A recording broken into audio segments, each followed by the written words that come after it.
ఇతడు యుద్ధ తంత్రాన్ని పన్నగలుగుతాడు.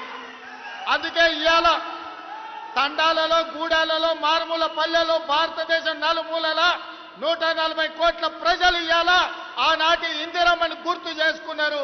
1967లో చైనా అతి తెలివితేటలు ప్రదర్శించి భారతదేశం మీద యుద్ధం ప్రకటించింది.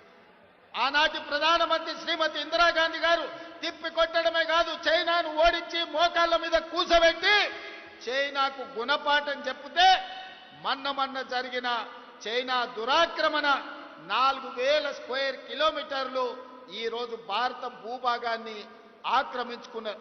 కర్నల్ సంతోష్ బాబు సూర్యాపేట కోదాడ బిడ్డ ఉత్తమ్ కుమార్ రెడ్డి గారి నియోజకవర్గానికి సంబంధించిన కర్నల్ మన ఆర్మీ జవాన్ను చైనా పొట్టన పెట్టుకుంటే కనీసం నరేంద్ర మోడీ గారు చైనాకు తిరిగి జవాబు చెప్పే పరిస్థితిలో